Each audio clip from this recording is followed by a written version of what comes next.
We are looking to deepen our economic partnership with Taiwan, including on high technology issues, including on semiconductors and supply chains. But we're pursuing that in the first instance on a bilateral basis while we work with a range of other countries through the framework. Overnight, the Biden administration expresses its desire for strong economic ties with Taiwan as President Biden arrives in Japan. The president's wrapping up his trip in South Korea with a visit to thousands of service members who are monitoring the North Korean nuclear threat, all while China launches its own military drills. Asia expert Gordon Chang is the author of The Great U.S.-China Tech War, and he joins us now. Good morning to you, Gordon. Glad to have you on set here with us. Thank you so much, Will. It's terrific to be here. All right, so you look at these two things simultaneously. One, Jake Sullivan saying the Biden administration is looking to deepen economic ties with Taiwan. And then in turn, China launches these military drills. Connected? Well, they are connected because before Biden touched down in South Korea, the first stop on the trip, the Chinese publicly warned him not to talk about Taiwan. And so there was the joint statement between President Biden and President Yoon Suk-yeol of South Korea, which specifically mentions Taiwan. There are going to be a lot of Taiwan discussions in Japan, the second and last stop on this trip. And so really what the United States was saying to Beijing is, I'm not afraid of you anymore. And then the reason the administration has to do that is because in the last couple of weeks, the Biden team has done things that made it look like it was intimidated by China, which is, I think, the reason why the Chinese were very aggressive before the trip, because they thought they had Biden on the run. What happened in the last couple of weeks that showed or sent the message the Biden administration may be intimidated by China?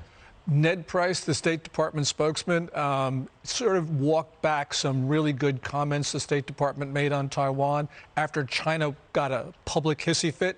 And it made it look like China was determining U.S. policy, telling us what our Taiwan policy was going to be. That was clearly unacceptable. And so, you know, that created a very bad impression among people. And I think that Biden going to Asia is sort of like a repair trip. After the chaotic withdrawal from Afghanistan, after the failure of deterrence in Ukraine, allies in Asia, our allies, were pretty nervous about American leadership. They were saying, are you the United States anymore? And so that's the reason why Biden had to go there. So South Korea and Japan, our allies, need to see some strength from the United States. China sees some weakness, some insecurity, and says now's an opportunity to be a little more belligerent, push us around a little bit. Do you think China looks at the events in Ukraine, looks at the way the world has responded to Russia, and feels emboldened, or suddenly says, let's not be the belligerent on the world stage? My guess, only a guess, my guess is that they were, on balance, more encouraged than inhibited. There are a lot of things that sort of inhibited them, some that encouraged them.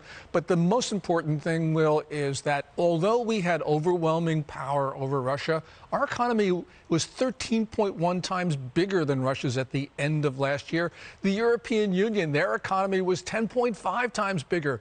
Britain's economy twice as large, and yet all of these nations were not able to stop Russia. China looks at that and says, look, Western diplomacy is really bad. These guys are weak. They can't even stop Russia from invading Ukraine. So I think that the Chinese look at that and said, we can do something on Taiwan. Well, so, correct me if I'm wrong. So what the Chinese policy and approach to the United States for decades now has been this form of asymmetric warfare. It's been economic, it's been cultural. I would wonder if the events between Russia and Ukraine actually tells China, let's continue with that path. Instead of direct military conflict, let's continue with the war under the surface. Yes, and remember, the war under the surface was COVID-19. Although we don't know exactly where this pathogen came from, we know that China deliberately spread it beyond its borders. That's more than 1 million Americans who've been killed. That's warfare. That's 1 million American dead. Yeah, but to your point, Taiwan is the flashpoint. Taiwan is the flashpoint of whether or not it becomes kinetic war as opposed to a cultural and economic war. So we have to keep our eye on Taiwan.